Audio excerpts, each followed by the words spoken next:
ಏನೋ ಮಾಡ್ತಾ ಇದೀಯಾ ಖಾಲಿ ಸೈಟ್ ಅಲ್ಲಿ? ಏನ್ ಮಾಡ್ತಾ ಇದೀಯಾ? ಹಳೆ ಸೀರೆ ಬಿಸಾಕ್ತಾ ಇದೀನಿ. ಅದೇ ಸಾರಿ ಕೊಟ್ರೆ ದುಡ್ಡು ಕೊಡ್ತಾರೆ ಕಣೋ, ಅದ್ರ ಬೆಲೆ ಗೊತ್ತಿಲ್ವಾ? ತಗೊಳ್ಳೋ, ಭಾರಿ ದುಡ್ಡು ಕೊಡ್ತಾರೆ. ಹೌದು, ಹೌದಾ? ಯಾರೋ ಕರ್ಕೊಂಡು ಹೋಗ್ತೀನಿ. ನಡೀರಿ ಫಸ್ಟ್. ಬನ್ನಿ ಹೋಗೋಣ. ಬೇಗನೋ ಸರಿ ಅಂಗಡಿ ನೋಡು, ಬೇಗ ಹೋಗ್ಬಿಡು. ಇದೇನ್ ಗುರು ಅವ್ನ ಪಾರಿ ಹೇಳ್ಬಿಡ ಹಂಗೆ ಹೋಯ್ತಾನೆ.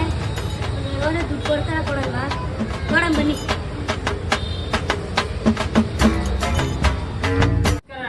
ನಮಸ್ಕಾರ. ಹಾ ವೇಸ್ಟ್ ಸೇರಿ ಬಿಸಾಕ್ತಿದ್ದೆ, ಯಾರೋ ಬಂದು ಇಲ್ಲಿ ಕೊಟ್ರೆ ದುಡ್ಡು ಕೊಡ್ತಾರೆ ಅಂದ್ರು. ಹೌದು, ದುಡ್ಡು ಕೊಡ್ತೀವಿ. ಹೌದಾ? ಹೌದು. ಇಷ್ಟು ಸೀರೆ ಐತೆ, ಇಷ್ಟಕ್ಕೆ ಎಷ್ಟು ಕೊಡ್ತೀರಾ? ಇರಿ ಬೇರೆ ಚೆಕ್ ಮಾಡ್ತೀನಿ ಸರ್. ನೋಡಿ, ಈ ತರ ಬಿಳಿ ಕಲರ್ ಬಂದ್ರೆ ಇದಕ್ಕೆ ಭಾರಿ ದುಡ್ಡು ಬರುತ್ತೆ. ಈ ತರ ಕೆಂಪು ಕಲರ್ ಬಂದ್ರೆ ಇದೆಲ್ಲ ತೂಕ ಲೆಕ್ಕ ಹೋಗುತ್ತೆ. ಎಷ್ಟು ಕೊಡ್ತೀರಾ? ಕೊಡ್ತೀನಿ ನೋಡಿ ಸರ್. ನೀವು ತಗೊಂಬಂದಿರೋಕ್ಕೆ ಒಂದು 22,000 ಬರುತ್ತೆ ಸರ್. 22,000 ಪ್ಲಸ್ ಒಂದು 200 ರೂಪಾಯಿ ಸರ್ ತೂಕ ಲೆಕ್ಕಕ್ಕೆ. 22,200 ರೂಪಾಯಿ ಬರುತ್ತೆ ಸರ್. 22,000ನಾ? ನಾನು ಕೆಳಗಡೆ ಇದ್ದೀನಿ.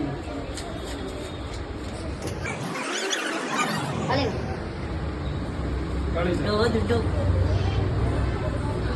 ಇದಕ್ಕೆ 200 ರೂಪಾಯಿ ತೂಕ ಲೆಕ್ಕಕ್ಕೆ. ಯಾರ ಸಿಕ್ಕಿದ್ಕೆ ಒಳ್ಳೆ ದುಡ್ಡಾಯ್ತು. ಪಾಪ ಅವನ್ಗೊಂದು 500 ರೂಪಾಯಿ ಕೊಡೋಣ.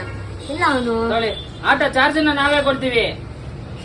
ನಾನು ಕಸೂರಿ ಬಿಸಾಕಕ್ಕೆ ಹೋಗಿದೆ, ಆಟೋ ಚಾರ್ಜ್ ಕೊಡ್ತಾರೆ. ಬನ್ನಿ ಎಂಜಾಯ್ ಮಾಡೋಣ. ಬೆಂಗಳೂರಲ್ಲೇ ತುಂಬಾ ಬೆಸ್ಟ್ ಪ್ರೈಸ್ಗೆ ಅವ್ರು ಸೀರೆ ತಗೊಂತಾ ಇದಾರೆ. ರೇಷ್ಮೆ ಸೀರೆ ಅರ್ಧೋಗಿರ್ಲಿ, ಕಿತ್ತೋಗಿರ್ಲಿ, ಸುಟ್ಟೋಗಿರ್ಲಿ, ಎಂತ ರೇಷ್ಮೆ ಸೀರೆ ಕೊಟ್ಟರು ಇರಿಸ್ಕೊಂತಾರೆ. ಕೈ ತುಂಬಾ ದುಡ್ಡು ಕೊಡ್ತಾರೆ.